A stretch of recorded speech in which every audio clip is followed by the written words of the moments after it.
Hello friends, ഇന്നത്തെ എപ്പിസോഡിൽ സച്ചി ആരതിയോട് തൻ്റെ സങ്കടങ്ങൾ പറയുകയാണ്. ആരതിയുമായി സച്ചി സ്വാമീസ് ഹോട്ടലിൽ വന്നു കഴിയുമ്പോൾ അവിടെ ഇരുന്ന് ഭക്ഷണം കഴിക്കുന്നതിനിടയിൽ സച്ചിയുടെ മുഖഭാവം ആകെ മാറുന്നു. ഇത് കണ്ട ആരതി സച്ചിയോട് കാര്യം എന്താണെന്ന് അന്വേഷിക്കുന്നു. എന്തുകൊണ്ടാണ് സച്ചി ഇങ്ങനെ സങ്കടപ്പെടുന്നതെന്നും ഇനി ഈ ഹോട്ടലിന് പകരം മറ്റെവിടെയെങ്കിലും പോകണമോ എന്നതായിരുന്നു ആരതിയുടെ ചോദ്യം.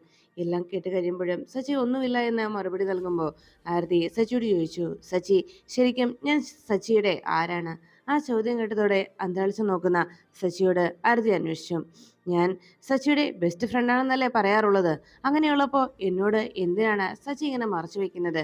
സച്ചിയുടെ സങ്കടം എന്തായാലും എന്നോട് പറഞ്ഞൂടെ എന്നായിരുന്ന ആരതിയുടെ ചോദ്യത്തിന് സച്ചി സത്യം പറയാൻ തയ്യാറാകുന്നു. സച്ചി പറഞ്ഞു, വക്കീലെ, മറ്റൊന്നുമല്ല, ഈ ഹോട്ടൽ ഇത് എനിക്ക് പല ഓർമ്മകളും സമ്മാനിക്കുന്നുണ്ട്. അതാണ് ഞാൻ ചിന്തിച്ചു പോയത്. ഈ സ്വാമീസ് ഹോട്ടലിലെ മസാല ദോശ എൻ്റെ അർച്ചനയ്ക്ക് വളരെയേറെ ഇഷ്ടമായിരുന്നു. അർച്ചനയ്ക്ക് ആ മസാല ദോശ എന്ന് പറഞ്ഞാൽ വളരെ താല്പര്യമുള്ള കാര്യമായിരുന്നു. പലതവണ ഞാൻ ഈ സ്വാമീസ് ഹോട്ടലിൽ നിന്ന് അർച്ചനയ്ക്ക് മസാല ദോശ വാങ്ങിച്ചു കൊടുത്തിട്ടുണ്ട്. സത്യത്തിൽ അതെല്ലാം ഞാൻ ഓർത്തുപോയെന്ന് സച്ചി പറയുമ്പോൾ ആരതി സച്ചിയുടെ വാക്കുകൾ കേട്ടിരുന്നു പോയി. എല്ലാത്തിനും ഞാനാണല്ലോ കുറ്റക്കാരൻ. പലപ്പോഴും എൻ്റെ സ്നേഹം അത് ഞാൻ അർച്ചനയോട് പ്രകടിപ്പിക്കാൻ വൈകിപ്പോയി. അതുകൊണ്ടാണ് ഇങ്ങനെയെല്ലാം സംഭവിച്ചതെന്ന് പറയുമ്പോൾ ആരതി ചോദിച്ചു, എന്തിനാ സച്ചി സ്വയം ഇങ്ങനെ കുറ്റപ്പെടുത്തുന്നത്? സച്ചിയുടെ സ്നേഹം അത് ഇപ്പോഴും സച്ചി അർച്ചനയെയും കുഞ്ഞിനെയും സ്നേഹിക്കുന്നത് എത്ര ആഴത്തിലാണെന്ന് എല്ലാവർക്കും അറിയാം. പിന്നെ എന്തിനാണ് സച്ചി സ്വയം ഇങ്ങനെ കുറ്റപ്പെടുത്തുന്നതെന്ന് ചോദിച്ചപ്പോൾ സച്ചി പറഞ്ഞു, വക്കീലെ, എൻ്റെ സ്നേഹം എന്ന് പറയുന്നത് അത് സത്യം തന്നെയാണ്. എൻ്റെ അർച്ചനയോടും എൻ്റെ കുഞ്ഞിനോടുമുള്ള എൻ്റെ സ്നേഹം. പക്ഷേ ആ സ്നേഹം ഉള്ളിൽ വെച്ചുകൊണ്ട് അത് പ്രകടിപ്പിക്കാതിരുന്നത് കൊണ്ടാണ് എനിക്ക് ഇങ്ങനെയെല്ലാം സംഭവിച്ചത്. സത്യത്തിൽ ഞാനും വലിയൊരു തെറ്റ് ചെയ്തു. മനസ്സ് തുറന്ന് സംസാരിക്കേണ്ടിയിരുന്ന സമയത്തിൽ ഞാൻ അക്കാര്യം തുറന്നു പറയാൻ തയ്യാറായില്ല. അർച്ചനയോട് എല്ലാം ഞാൻ തുറന്നു പറഞ്ഞിരുന്നുവെങ്കിൽ ഒരുപക്ഷെ ഇന്ന് ഇങ്ങനെയൊന്നും സംഭവിക്കുമായിരുന്നില്ല. അർച്ചനയോട് പറയേണ്ട സമയത്ത് ഞാൻ പലതും പറയാൻ തയ്യാറായിരുന്നില്ല. അതുകൊണ്ടാണ് ഇങ്ങനെയെല്ലാം സംഭവിച്ചതെന്ന് സച്ചി വേദനയോടെ ആരതിയോട് അറിയിക്കുന്നു. മാത്രമല്ല, മനസ്സിൽ നമ്മൾ കൊണ്ടു നടക്കുന്ന സ്നേഹം അത് പ്രകടിപ്പിക്കേണ്ട സമയത്ത് പ്രകടിപ്പിക്കണം. ഇല്ല എങ്കിൽ ആ സ്നേഹത്തിന് മൂല്യമില്ലാതായി പോവും. മാത്രമല്ല, സ്നേഹം പ്രകടിപ്പിക്കാതിരിക്കുന്ന ആ സമയങ്ങളിൽ പലപ്പോഴും പിണക്കവും പരിഭവവും അവിടേക്ക് വന്നെത്തിയെന്നിരിക്കും. ആ സ്നേഹത്തെ മറികടന്ന് പിണക്കത്തിലേക്കും പരിഭവത്തിലേക്കും കാര്യങ്ങൾ വഴിതെറ്റിപ്പോകും. ഒടുവിൽ ആ പിണക്കം ഒരുപക്ഷെ ഒരിക്കലും തീരാത്ത ഒരു പ്രണയമായി, തീരാത്ത ഒരു വേദനയായി മനസ്സിൽ കൊണ്ടു നടക്കേണ്ടി വരും. വക്കീലിനറിയുമോ, സത്യത്തിൽ എൻ്റെ അർച്ചന പ്രഗ്നൻ്റ് ആയിരുന്ന സമയത്ത് ഞങ്ങൾ പിണക്കത്തിലായിരുന്നു. അന്ന് അർച്ചനയ്ക്ക് വേണ്ടി ഈ സ്വാമീസ് ഹോട്ടലിൽ നിന്ന് ഞാൻ മസാല ദോശ ഓർഡർ ചെയ്ത് കൊടുത്തിട്ടുണ്ട്. അതൊക്കെ എൻ്റെ മനസ്സിൽ അങ്ങനെ വന്ന് തിങ്ങുകയാണ്. മാത്രമല്ല, ഇങ്ങനെ ഒരു അവസ്ഥ എനിക്കുണ്ടാകുമെന്ന് അറിഞ്ഞിരുന്നുവെങ്കിൽ, എൻ്റെ അർച്ചന എന്നെ വിട്ടിങ്ങനെ പോകുമെന്ന് അറിഞ്ഞിരുന്നുവെങ്കിൽ ഒരിക്കലും ഞാൻ അർച്ചനയോട് പിണങ്ങുകയോ പരിഭവം കാണിക്കുകയോ ചെയ്യുമായിരുന്നില്ല എന്ന് സച്ചി വേദനയോടെ അറിയിക്കുമ്പോൾ ഇതെല്ലാം കേട്ടിരുന്ന ആരതി പറഞ്ഞു, സച്ചിയുടെ ഈ സ്നേഹം ഉണ്ടല്ലോ, ഈ സ്നേഹം സച്ചിയുടെ മുന്നിലേക്ക് അർച്ചനയെ എത്തിക്കും. അർച്ചനയെ സച്ചിക്ക് തിരിച്ചു നൽകും ഈ സ്നേഹം. അത് തീർച്ചയാണ്. സച്ചി സമാധാനത്തോടെ ഇരിക്കുക എന്ന് ആരതി പറയുമ്പോൾ എല്ലാം കേട്ട് ഒന്ന് ചിരിച്ചുകൊണ്ട് അങ്ങനെ ഒരു വിശ്വാസത്തിലാണ് താൻ മുന്നോട്ട് പോകുന്നതെന്ന് പറഞ്ഞ് ആ ചായ കുടിക്കുമ്പോഴാണ് കമലമ്മ തൻ്റെ മോളുടെ ആത്മശാന്തിക്ക് വേണ്ടി ബലിയർപ്പിക്കുവാനായി കടൽ തീരത്തേക്ക് എത്തിയത്.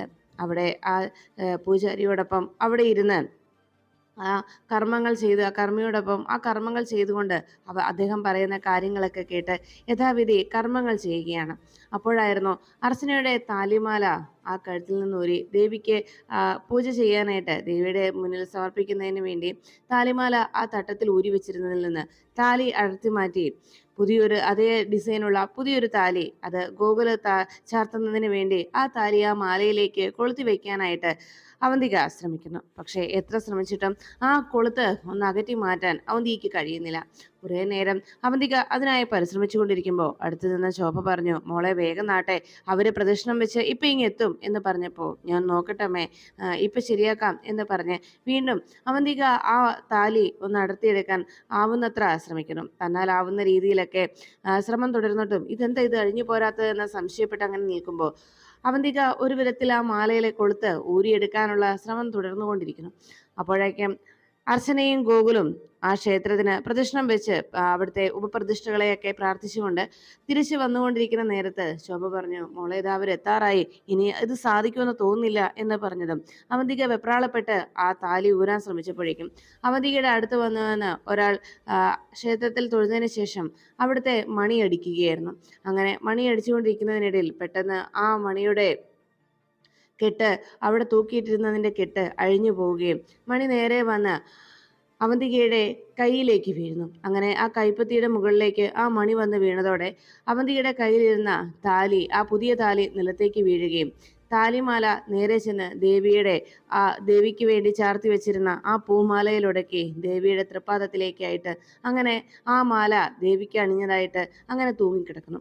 ഇത് കണ്ടതും എന്നാൽ ഇതൊന്നും കാണാതെയായിരുന്നു എല്ലാവരും അവന്തികയുടെ പിന്നാലെ എത്തിയത്. അവന്തികയുടെ കയ്യിലേക്ക് മണി വീണതോടെ അവന്തികയുടെ കൈപ്പത്തി ഫ്രാക്ചർ ആയതിന്റെ വേദനയിൽ അവന്തിക നിലവിളിക്കുമ്പോൾ ശോഭ അരികിലേക്ക് ഓടിയെത്തിയതും ഈ കാഴ്ച കണ്ടുകൊണ്ടാണ് അവിടെ പ്രദർശനം വെച്ച് തീർന്ന അർച്ചനയും ഗോകുലും വരുന്നത്. അവന്തികയുടെ നിലവിളി കേട്ട് അവർ വേഗം അവന്തികയ്ക്കരികിലേക്ക് ഓടിയെത്തി. അവിടെ ഉണ്ടായിരുന്ന ആളുകളും അവന്തിക്ക് അടുത്തേക്ക് എത്തി. അവന്തികയുടെ കയ്യിൽ തൊടാൻ അവന്തിക മറ്റാരെയും അനുവദിക്കാതെ വേദനയോടെ അങ്ങനെ നിൽക്കുന്നത് കണ്ടതോടെ എത്രയും അടുത്ത ഹോസ്പിറ്റലിലേക്ക് കൊണ്ടുപോകണമെന്ന് അവിടെ നിന്ന് ആളുകൾ അറിയിച്ചു. ഇവിടെ അടുത്തെവിടെയെങ്കിലും ഹോസ്പിറ്റൽ ഉണ്ടോ എന്ന് അന്വേഷിച്ചപ്പോൾ തൊട്ടടുത്തായിട്ടൊരു ഹോസ്പിറ്റൽ ഉണ്ടെന്ന് പറഞ്ഞതും ഒരു 1/2 കിലോമീറ്ററോളം പോകണമെന്ന് അറിയിച്ചു. ഉടനെ അവന്തികയെ കാറിൽ കയറ്റി ഗോകുലും അർച്ചനയും ശോഭയും കൂടി കൊണ്ടുപോകാൻ ഒരുങ്ങുമ്പോൾ ഗോകുൽ പറഞ്ഞു, അതെ, എന്തായാലും അവന്തികയെ ഞാൻ ഹോസ്പിറ്റലിലേക്ക് കൊണ്ടുപോയേക്കാം. ഇത്രയും ദൂരം വന്നതല്ലേ, ഇത്രയും നേരം ഇവിടെ ചെലവഴിച്ചതല്ലേ, അമ്മയും സമൃദ്ധയും തൊഴുതിട്ട് വന്നാൽ മതി. എന്തെങ്കിലും വിവരം ഉണ്ടെങ്കിൽ ഞാൻ നിങ്ങളെ വിളിച്ചോളാം, നിങ്ങൾ ഇവിടെ നിന്ന് തൊഴുതോളൂ എന്ന് പറഞ്ഞ് അവരെ നിർബന്ധപൂർവ്വം അവിടെ നിർത്തിയിട്ട് ഗോകുൽ അവന്തികയും കൂട്ടി തനിച്ച് അവിടെ നിന്ന് ഹോസ്പിറ്റലിലേക്ക് പുറപ്പെട്ടു. അപ്പോഴാണ് അർച്ചനയ്ക്ക് വേണ്ടിയുള്ള ബലികർമ്മങ്ങൾ അവിടെ പുഴക്കരയിൽ വെച്ച് കടൽക്കരയിൽ വെച്ചുകൊണ്ട് കമലമ്മ അങ്ങനെ അതിനു വേണ്ട കാര്യങ്ങൾ ചെയ്തുകൊണ്ടേയിരിക്കുന്നു. ഈ സമയത്ത് ശശി വേദനയോടെ തൻ്റെ ജീവിതത്തിലെ സംഭവിച്ച കാര്യങ്ങൾ ആരതിയോട് സംസാരിച്ചുകൊണ്ടിരിക്കുമ്പോഴാണ് പെട്ടെന്ന് ശശിയുടെ ഫോണിലേക്ക് ഒരു കോള് വരുന്നത്. ശശി കോൾ അറ്റൻഡ് ചെയ്തതും പെട്ടെന്ന് ബിജുക്കുട്ടൻ നീ എവിടെയാ എന്ന് അന്വേഷിച്ചു. ബിജുക്കുട്ടൻ ചില കാര്യങ്ങൾ പറഞ്ഞതോടെ ശശി വല്ലാത്ത ടെൻഷനിലായി. ആണോ, ശരി, ഞാൻ ഇപ്പം തന്നെ പോകാമെന്ന് പറഞ്ഞ് വേഗം ഫോൺ വെച്ചതിന് ശേഷം സച്ചി ആരതിയെ നോക്കി. ആരതി ചോദിച്ചു, എന്താ സച്ചി, എന്തെങ്കിലും പ്രശ്നമുണ്ടോ എന്ന് ചോദിച്ചപ്പോൾ സച്ചി പറഞ്ഞു, അതെ, എനിക്ക് അത്യാവശ്യമായിട്ട് ഒരിടം വരെ പോണം വക്കീലേ എന്ന് പറഞ്ഞ് വേഗം സച്ചി അവിടെ നിന്ന് ഇറങ്ങി. എന്താണെന്നും എവിടേക്കാ പോകുന്നതെന്ന് പോലും പറയാതെ സച്ചി പെട്ടെന്ന് ആശങ്കപ്പെട്ട് അവിടെ നിന്ന് ഇറങ്ങുന്നത് കണ്ടതോടെ ആരതി ആകെ സംശയത്തോടെ ആ ഹോട്ടലിൽ തന്നെ ഇരുന്നു. സച്ചി അവിടെ നിന്ന് പുറപ്പെട്ടപ്പോൾ അവിടെ കടൽക്കരയിൽ ഈ കർമ്മങ്ങളെല്ലാം അങ്ങനെ ചെയ്തുകൊണ്ടിരിക്കുമ്പോഴാണ് സച്ചി വേഗം അവിടേക്ക് എത്തിച്ചേരുന്നത്. കമലമ്മ മകളെ മനസ്സിൽ ധ്യാനിച്ച് പരേതരായ ആളെക്കുറിച്ച് മനസ്സിൽ ധ്യാനിച്ചുകൊണ്ട് ഉടുത്തിരിക്കുന്ന വസ്ത്രത്തിൽ നിന്ന് ഒരു നൂലെടുത്ത് ആ പിണ്ടത്തിലേക്ക് വെച്ചോളൂ, പിണ്ടത്തിന് കുറുകെ വെക്കാനായിട്ട് അദ്ദേഹം പറഞ്ഞതും വേദനയോടെ കമലമ്മ തൻ്റെ മകളെക്കുറിച്ച് ചിന്തിച്ച് താൻ ഉടുത്ത തോത്തിൽ നിന്ന് ഒരു ഇഴ ഊരിയെടുത്ത് അത് ആ പിണ്ടത്തിന് കുറുകെ വെക്കാനായിട്ട് ഒരുങ്ങുമ്പോഴാണ് സച്ചി ആ കടൽക്കരയിലേക്ക് എത്തി അമ്മേ എന്ന് ഉറക്കെ വിളിക്കുന്നത്. ആ വിളി കേട്ടതും കമലമ്മ ഞെട്ടലോടെ നോക്കുന്നു. ഈ സമയത്ത് അർച്ചന തൻ്റെ താലിമാല അന്വേഷിച്ച് ആ ശ്രീകോവിലിന് അടുത്തെത്തിയത്. പൂജാരി അവിടെ പൂജിച്ചുകൊണ്ടിരിക്കുമ്പോൾ ദേവിയുടെ തൃപ്പാദത്തിലേക്കായിട്ട് ആ താലിമാല അങ്ങനെ തൂങ്ങിക്കിടക്കുന്ന കാഴ്ച കണ്ടതോടെ ആ പൂജാരി വളരെയേറെ അതിശയപ്പെടുന്നു. അമ്മേ മഹാമായേ ദേവി, ഇത് നിന്റെ അത്ഭുതം തന്നെ എന്ന് പറഞ്ഞ് ദേവിയുടെ മുന്നിൽ തൊഴുകൈകളോടെ നിന്ന് അദ്ദേഹം പൂജകൾ അർപ്പിക്കുന്നു. അർച്ചനയും ശോഭയും താലിമാല അവിടെ എല്ലായിടത്തും അന്വേഷിക്കുകയാണ്. അയ്യോ, അത് പിന്നെ എവിടെ പോയി അമ്മേ, ഇവിടെയൊന്നും കാണുന്നില്ലല്ലോ എന്ന് പറഞ്ഞ് ടെൻഷനോടെ അവിടെ എല്ലായിടത്തും പരതി. അപ്പോഴാണ് ശ്രീകോവിൽ നിന്ന് പൂജയ്ക്ക് ശേഷം അദ്ദേഹം പുറത്തേക്ക് ഇറങ്ങി വന്നത്. പൂജാരി പുറത്തേക്ക് ഇറങ്ങി വരുമ്പോഴേക്കും അവിടെ സച്ചി കമലമ്മ പൂജകൾ ചെയ്ത് കർമ്മങ്ങൾ ചെയ്ത് പൂർത്തിയാക്കി ആ പിണ്ടത്തിന് കുറുകെ ആ ഇഴ അർപ്പിക്കാനായിട്ട് ഒരുങ്ങിയപ്പോഴാണ് അവിടേക്ക് സച്ചി എത്തി. അമ്മ എന്തേ കാണിക്കുന്നതെന്ന് ചോദിച്ച് സച്ചി അമ്മയുടെ കയ്യിൽ നിന്ന് ആ പിണ്ടം തട്ടിത്തെറിപ്പിക്കുകയും അവിടെ വെച്ചിരിക്കുന്ന ആ കിണ്ടിയും പിന്നീട് അതിനു വേണ്ട അവിടെ പൂജാ കർമ്മങ്ങൾക്ക് വേണ്ടി വെച്ചിരുന്ന സാധനങ്ങളെല്ലാം തന്നെ, കർമ്മങ്ങൾക്കായിട്ട് വെച്ചിരുന്ന സാധനങ്ങളെല്ലാം തന്നെ തട്ടിത്തെറിപ്പിക്കുകയും ആ നിലവിളക്കും എല്ലാം സച്ചി തട്ടിത്തെറിപ്പിക്കുന്നു. അങ്ങനെ അവിടെ നടത്തിയ കർമ്മങ്ങളെല്ലാം അലങ്കോലമാക്കുകയായിരുന്നു. ഇത് കണ്ടു തന്നെ കർമ്മി ബഹളം വെച്ചു. താൻ എന്താടെ കാണിക്കുന്നത് എന്ന് ചോദിച്ച് ദേഷ്യപ്പെടുമ്പോഴേക്കും ഉടനെ കമലമ്മ ചാടി എഴുന്നിട്ട് മോനെ ഇങ്ങനെയൊന്നും ചെയ്യല്ലേ എന്ന് പറയുമ്പോൾ അമ്മ എന്തായി ചെയ്തുകൊണ്ടിരിക്കുന്നത്? അമ്മേ, ഇത്രയും നാളും ഞാൻ എൻ്റെ അർച്ചന ജീവനോടെ ഉണ്ടെന്ന് തന്നെ വിശ്വസിക്കുന്നത്, ഇപ്പോഴും അങ്ങനെ തന്നെയാണ് വിശ്വസിച്ചുകൊണ്ടിരിക്കുന്നത്. എൻ്റെ അർച്ചനയ്ക്ക് ഒന്നും സംഭവിച്ചിട്ടില്ല, ഞാൻ അർച്ചനയെ ജീവനോടെ കണ്ടു എന്ന് നിങ്ങളോട് എല്ലാവരോടും പറഞ്ഞതല്ലേ, എന്നിട്ട് അമ്മയ്ക്കും വീട്ടിലുള്ള ആർക്കും വിശ്വാസമാവുന്നില്ലേ? സത്യത്തിൽ ഇതിന് പിന്നിൽ ആരൊക്കെയാ ഉള്ളത്? അമ്മയുടെ മാത്രം സ്വന്തം ഇഷ്ടപ്രകാരമാണോ, അതോ വീട്ടിലുള്ളവരെല്ലാവരും കൂടി ഒരുമിച്ചാണോ ഇങ്ങനെ ഒരു കർമ്മം ചെയ്യാനായിട്ട് ഇറങ്ങി പുറപ്പെട്ടിരിക്കുന്നത്? അമ്മേ, എന്തായാലും എൻ്റെ അർച്ചന ജീവനോടെയുണ്ട്, അർച്ചനയ്ക്കൊന്നും സംഭവിച്ചിട്ടില്ല. ഇങ്ങനെ ഒരു ചിന്ത അമ്മയുടെ മനസ്സിൽ എങ്ങനെയാ കടന്നുകൂടിയത്? അതോ അമ്മയുടെ മനസ്സിൽ നിന്ന് എൻ്റെ അർച്ചന എന്നേക്കുമായി ഇല്ലാതായോ എന്ന് ചോദിച്ചപ്പോൾ കമലമ്മ സങ്കടത്തോടെ പറഞ്ഞു, ഇല്ല മോനെ, അങ്ങനെ എൻ്റെ മോൾ എൻ്റെ മനസ്സിൽ നിന്ന് ഇല്ലാതാകണമെങ്കിൽ ഈ അമ്മയുടെ മരണം സംഭവിക്കണം എന്ന് പറഞ്ഞപ്പോൾ ശശി പറഞ്ഞു, എന്നാലേ അമ്മ കൂടുതലൊന്നും ആലോചിക്കണ്ട, അമ്മ വന്നേ എന്ന് പറഞ്ഞ് കമലമ്മയെ വിളിച്ചുകൊണ്ട് പോകാൻ ശശി ഒരുങ്ങി. അപ്പോഴേക്കും ആ കർമ്മി പറഞ്ഞു, എടോ താൻ എന്താ ഈ ചെയ്തു കൂട്ടുന്നത് എന്ന് ചോദിച്ചപ്പോഴേക്കും ഉടനെ മിണ്ടരുത് താൻ എന്ന് പറഞ്ഞ് ശശി ആ കർമ്മിയുടെ നേരെ തിരിഞ്ഞു. എന്നിട്ട് തൻ്റെ കയ്യിലിരുന്ന ഒരു നോട്ടെടുത്ത് അത് കർമ്മിക്ക് നേരെ നീട്ടി. ദാ ഇത് പിടിച്ചോ, പൂജകളൊക്കെ ചെയ്തതിനുള്ള പ്രതിഫലം എന്ന് പറഞ്ഞതും അതൊന്നും എനിക്ക് വേണ്ട എന്ന് അയാൾ പറഞ്ഞ് ഒഴിവാക്കാൻ തുടങ്ങുമ്പോഴേക്കും ശശി നിർബന്ധപൂർവ്വം അദ്ദേഹത്തിന്റെ കയ്യിൽ ആ പണം ഏൽപ്പിച്ചു. എന്നിട്ട് കമലമ്മയെ പിടിച്ചു വലിച്ചുകൊണ്ട് അവിടെ നിന്ന് പോകുമ്പോഴാണ് അവിടെ അർച്ചന അന്വേഷിച്ച് നടന്നിരുന്ന താലി കിട്ടാത്തതിന് നിരാശയിൽ നിൽക്കുമ്പോൾ അവിടെ ശ്രീകോവിലിൽ നിന്ന് ഇറങ്ങി വന്ന പൂജാരി ചോദിച്ചു, എന്തുപറ്റി? അല്ല, എൻ്റെ താലിമാല എന്ന് പറഞ്ഞതും പേടിക്കേണ്ടതില്ല എന്ന് പറഞ്ഞ് ദാ ഇതല്ലേ താലിമാല എന്ന് ചോദിച്ച് ആ താലിയും മാലയും കൂടി അർച്ചനയെ കാണിച്ചു. അപ്പോഴേക്കും അത് കണ്ട് വേഗം സന്തോഷത്തോടെ അത് വാങ്ങിച്ച് തൻ്റെ കഴുത്തിൽ അണിയുന്ന അർച്ചന അതിൽ തൻ്റെ കണ്ണുകൾ സ്പർശിച്ചുകൊണ്ട് കണ്ണിൽ തുടിച്ചുകൊണ്ട് ആ താലി കഴുത്തിലിട്ടു. ഇത് കണ്ടതും കമലം അടുത്ത് നിന്ന് ശോഭ ചോദിച്ചു, തിരുമേനി, പൂജകൾ മുടങ്ങിയതിന് എന്തെങ്കിലും പരിഹാര കർമ്മം ചെയ്യണോ എന്ന് ചോദിച്ചപ്പോഴേക്കും പൂജാരി പറഞ്ഞു, ആരാ പറഞ്ഞേ പൂജകൾ മുടങ്ങിയെന്ന്? താലിമാല നേരെ ചെന്ന് വീണിരുന്നത് ദേവിയുടെ തൃപ്പാദത്തിലായിരുന്നു. അപ്പുറം എന്ത് ഭാഗ്യമാണ്, എന്ത് സൗഭാഗ്യമാണ് ഇനി വരാനുള്ളത്? ഇതേ ദീർഘകാലമായിട്ടുള്ള സൗഭാഗ്യമാണ്, ദീർഘസുമംഗലിയായിട്ടിരിക്കും. അതുമാത്രമല്ല, ഇത് ജന്മജന്മാന്തരങ്ങളായിട്ടുള്ള ബന്ധമാണ്. അതാണ് ഇങ്ങനെയൊരു സംഭവത്തിലൂടെ ഇവിടെ ദേവി കാണിച്ചു തന്നിരിക്കുന്നത്. അത്രത്തോളം ദീർഘമാംഗല്യവും സൗഭാഗ്യമുണ്ട് ഈ താലിക്ക്, ഈ ബന്ധത്തിനും എന്ന് പറഞ്ഞ് ഇത് സന്തോഷത്തോടെ ദേവിയുടെ അനുഗ്രഹത്തോടെ തന്നെയാണ് ഇത് കഴുത്തിലണിയുന്നത് എന്ന് പറഞ്ഞ് പൂജാരി അവിടെ നിന്ന് പോകുമ്പോൾ ശോഭ ആകെ നിരാശയോടെ മനസ്സിൽ പ്രാർത്ഥിച്ചു, ദേവി, അവിടുത്തെ ഇച്ഛ എൻ്റെ മകൻ്റെ താലി സമൃദ്ധിയുടെ കഴുത്തിൽ വീഴണ്ട എന്നതാണോ എന്ന് മനസ്സിൽ വേദനയോടെ ശോഭ ചിന്തിക്കുമ്പോഴേക്കും അർച്ചന വളരെ സന്തോഷത്തോടെ ആ താലിമാല തൻ്റെ കഴുത്തിൽ അണിഞ്ഞു. അപ്പോഴാണ് ശശി അവിടെ നിന്ന് അമ്മയും കൂട്ടി തിരിച്ച് വീട്ടിലേക്ക് പോകുന്നത്. ഈ സമയം അവന്തികയുടെ കാര്യങ്ങളൊക്കെ അറിഞ്ഞ് വേദനയോടെ അക്കാര്യം ശിശിര രാജീവിനോട് പങ്കുവെക്കുകയായിരുന്നു.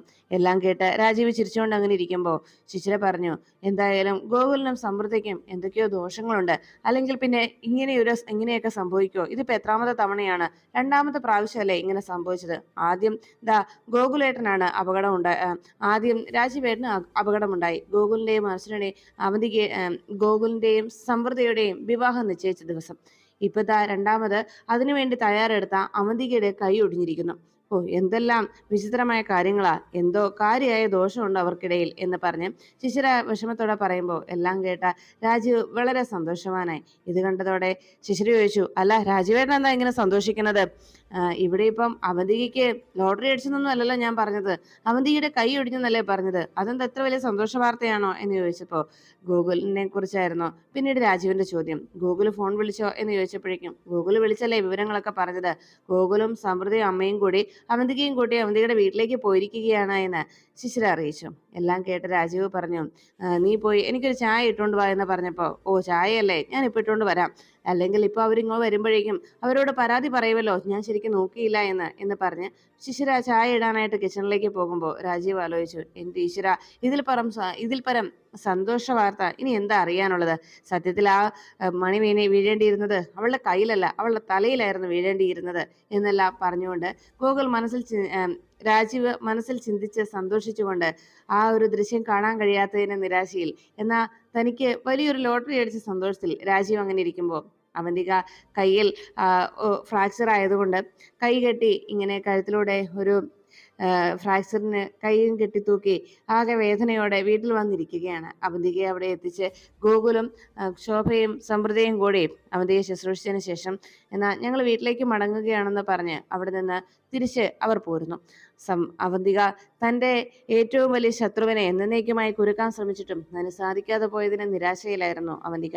അപ്പോഴേക്കും തിരിച്ചു പോരുന്നതിനിടയിൽ അർച്ചന ചിന്തിച്ചത്, അവന്തികയ്ക്ക് ഇങ്ങനെ ഒരു ആപത്ത്, നമുക്ക് വേണ്ടി നല്ലൊരു കാര്യം ചെയ്യാൻ പോയിട്ട് ഇങ്ങനെ ഒരു ആപത്ത് സംഭവിച്ചല്ലോ എന്ന സങ്കടം അർച്ചനയുടെ മനസ്സിനെ അലട്ടി. തിരിച്ച് വീട്ടിലേക്ക് എത്തിക്കഴിയുമ്പോഴേക്കും ഈ കാര്യം ശിശിര എല്ലാവരോടും ചോദിച്ചറിയുന്നതോടൊപ്പം രാജീവിന്റെ മുഖത്ത് ഈ വാർത്ത അറിഞ്ഞപ്പോഴുണ്ടായ സന്തോഷത്തെക്കുറിച്ചായിരുന്നു ഗൂഗിളിനോട് ശിശിര പങ്കുവെച്ചത്. എല്ലാം കേട്ട് കഴിഞ്ഞതും ഗൂഗിളിന്റെ മനസ്സിലും ചില സംശയങ്ങൾ തോന്നി. അപ്പോഴാണ് സച്ചി കമലമ്മയുമായി തിരിച്ച് വീട്ടിലേക്ക് എത്തിയതും. അനഘയോടും സ്നേഹയോടും ആതിരയോടുമായിട്ട് സച്ചി ദേഷ്യത്തോടെ സംസാരിച്ചു. അമ്മ ഇങ്ങനെ ഒരു കർമ്മത്തിനായി ഇറങ്ങി പുറപ്പെട്ടത് നിങ്ങളുടെ എല്ലാവരുടെയും സമ്മതത്തോടുകൂടി തന്നെയാണോ? നിങ്ങളെല്ലാവരും അറിഞ്ഞുകൊണ്ടാണല്ലേ ഇങ്ങനെ ഒരു കാര്യം ചെയ്യാൻ ശ്രമിച്ചത്?